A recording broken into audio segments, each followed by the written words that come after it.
Hari ini saya datang untuk membahas apakah persalinan akan berlangsung normal atau bayi akan lahir secara alami. Ini adalah bagian kedua. Pada bagian pertama, saya sudah membahas bahwa sebelum kehamilan, ada beberapa persiapan yang harus dilakukan. Jika kita mengikuti persiapan tersebut, maka proses persalinan normal atau alami akan menjadi lebih mudah bagi kita. Hari ini saya akan membahas selama masa kehamilan, aturan apa saja yang harus diikuti oleh seorang ibu hamil. Jika aturan-aturan ini diikuti, maka selama 9 bulan kehamilan, ibu dan janin akan tetap sehat, dan setelah 9 bulan, bayi yang lahir pun akan sehat dan persalinan akan berjalan secara alami. Pertama-tama, saya ingin mengatakan bahwa ketika seorang wanita melewatkan menstruasinya, yang kita sebut misat period, saat itulah dia harus melakukan tes kehamilan. Sekarang ini, di apotek banyak tersedia alat tes kehamilan rumahan, sehingga tes bisa dilakukan dengan mudah.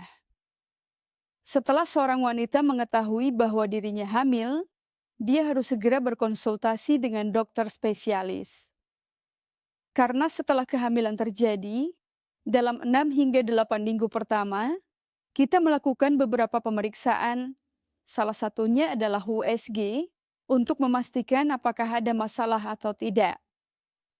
Jika ada masalah medis yang sudah disebutkan di bagian pertama, pengobatannya harus tetap berjalan. Kita juga memastikan apakah pengobatan berjalan dengan baik, apakah diabetes dan tekanan darahnya terkontrol, dan apakah kadar hemoglobin dalam darahnya normal. Semua ini kita cek dengan teliti. Selanjutnya, kita membuatkan kartu registrasi untuk ibu hamil.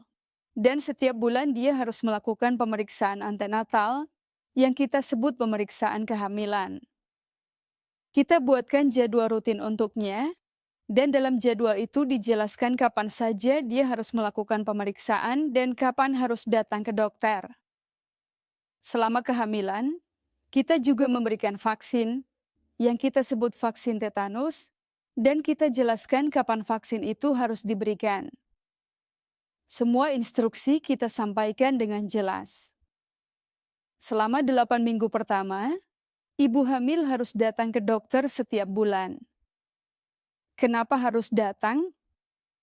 Karena selama kehamilan, rata-rata seorang ibu akan mengalami kenaikan berat badan sekitar 8 hingga 12 kilogram.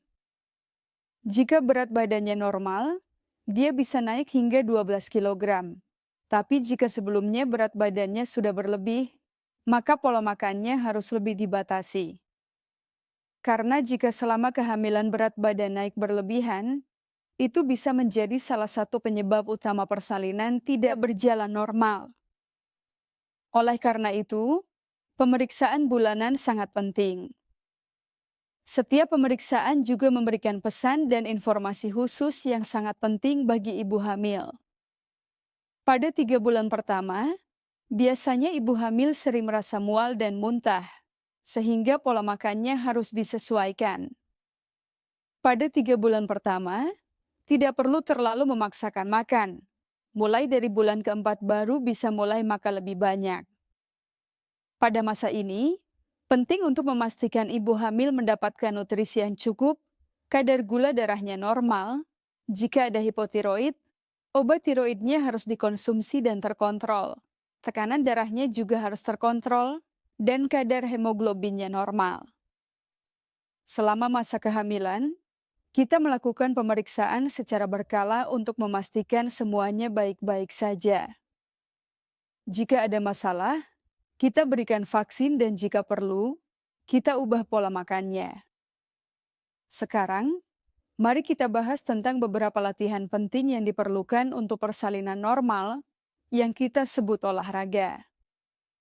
Mungkin ada yang bertanya, di desa, para ibu tidak berolahraga, tapi kenapa di desa lebih banyak yang melahirkan secara normal? Ada hal menarik di sini. Kita yang tinggal di kota, kalau dipikir-pikir, sebenarnya aktivitas fisik kita sangat minim. Sebaliknya, Kalau kita lihat ibu-ibu di desa atau yang tinggal di pedesaan, pekerjaan sehari-hari mereka melibatkan banyak aktivitas fisik yang sebenarnya tidak kalah dengan olahraga. Itulah sebabnya, tingkat persalinan normal di kota-kota sekarang menurun secara mengkhawatirkan. Ini tentu saja menjadi hal yang patut dikhawatirkan. Oleh karena itu, selama masa kehamilan, terutama di awal, kita membagi masa kehamilan menjadi 40 minggu. Sampai usia kehamilan 36 minggu, kita menyarankan ibu hamil untuk berjalan kaki selama 1 jam setiap hari dengan kecepatan sedang. Berjalan dengan kecepatan sedang artinya tidak berlari, tapi cukup membuat tubuh berkeringat. Jika tidak sanggup berjalan 1 jam penuh, tidak masalah, bisa dibagi menjadi 2 atau 3 kali dalam sehari. Selain itu, ibu hamil juga harus mengikuti pola makan yang sudah dianjurkan. Jika dia kesulitan memenuhi kebutuhan nutrisi dari makanan, maka harus meminta bantuan dokter. Setelah usia kehamilan 36 minggu, kami biasanya menyarankan beberapa latihan khusus. Latihan ini bertujuan agar kepala bayi bisa masuk ke jalan lahir dengan baik. Latihan-latihan khusus ini kami anjurkan untuk dilakukan secara rutin mulai minggu ke-36. Secara pribadi, saya selalu melibatkan suami dalam proses latihan ibu hamil. Karena setelah 36 minggu, tubuh ibu hamil menjadi sangat berat dan seringkali sulit untuk bergerak. Maka dari itu, saat ibu hamil melakukan latihan, suami harus membantu. Jika suami tidak bisa, anggota keluarga lain juga harus membantu ibu hamil tersebut. Selain itu, ada hal penting lain selama kehamilan, yaitu ibu hamil harus memahami proses kehamilan dan persalinan. Dia harus tahu bagaimana bayi berkembang di dalam kandungan, bagaimana proses persalinan akan terjadi, bagaimana rasa sakit persalinan muncul, berapa lama rasa sakit itu berlangsung, dan bagaimana rasa sakit itu datang. Semua informasi ini harus dijelaskan kepada ibu hamil. Karena bagi seorang ibu yang baru pertama kali hamil, rasa sakit persalinan adalah pengalaman yang benar-benar baru yang seringkali menimbulkan rasa takut dan cemas. Oleh karena itu, penting untuk menjelaskan bahwa ini adalah hal yang normal. Sejak zaman dahulu, proses persalinan selalu berlangsung seperti ini. Jika ibu hamil memahami proses ini dengan baik, memahami arti dari rasa sakit persalinan, dan mengetahui intensitasnya, maka dia akan lebih siap secara mental. Jika ada ketakutan terhadap rasa sakit, di zaman sekarang ini teknologi sudah sangat maju. Kita bahkan sudah bisa melakukan persalinan tanpa rasa sakit, painless delivery, di mana ibu tidak merasakan nyeri persalinan sama sekali, tapi tetap bisa melahirkan secara normal. Jadi, ibu hamil harus mencari tahu tentang hal ini dari dokternya. Jika ada ketakutan terhadap rasa sakit dan ingin melahirkan normal, sebaiknya diskusikan secara terbuka dengan dokter spesialis dan usahakan untuk mendapatkan kesempatan persalinan normal tanpa rasa sakit.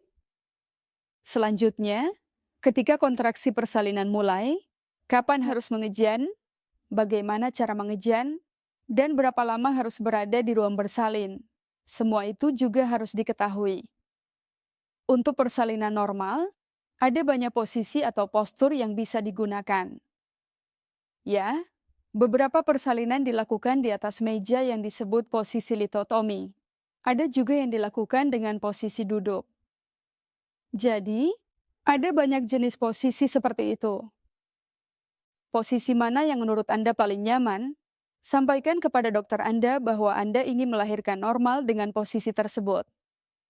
Atau misalnya, ketika seorang ibu mulai merasakan kontraksi, seringkali saat rasa sakit itu datang, jika saya sebagai dokter menyuruh ibu hamil itu untuk mengejan atau duduk dengan cara tertentu, maka pada saat itu, dia tidak akan memperhatikan. Jadi, kapan saya harus memberitahu hal-hal ini? Atau kapan ibu hamil harus mendengarkan hal-hal ini?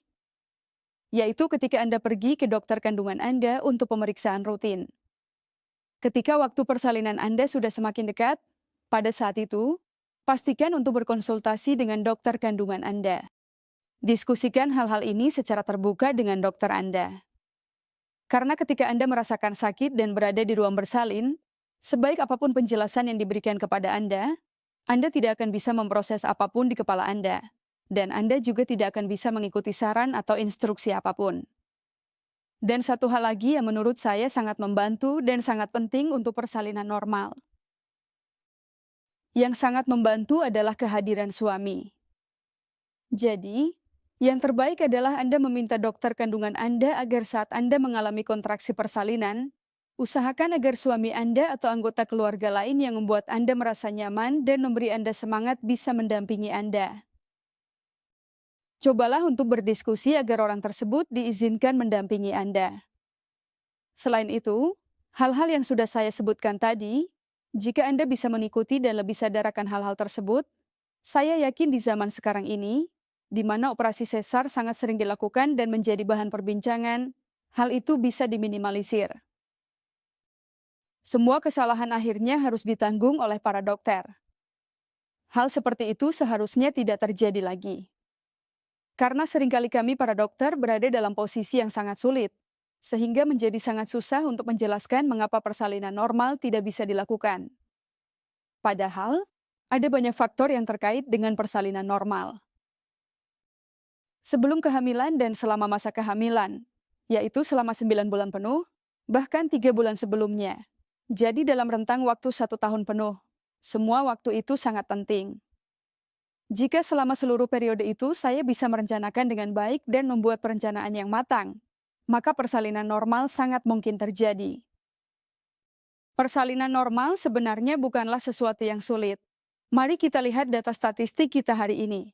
Saat ini, sekitar 70% persalinan masih terjadi di rumah, artinya dilakukan di rumah sendiri. Hal ini lebih banyak terjadi pada perempuan di desa, sedangkan operasi sesar lebih sering terjadi pada perempuan di kota. Jika kita pikirkan sejenak, jika kita sedikit memperhatikan kebugaran fisik kita, maka gambaran ini sebenarnya bisa kita ubah sepenuhnya. Semoga semua sehat dan bahagia. Tetap jaga kesehatan.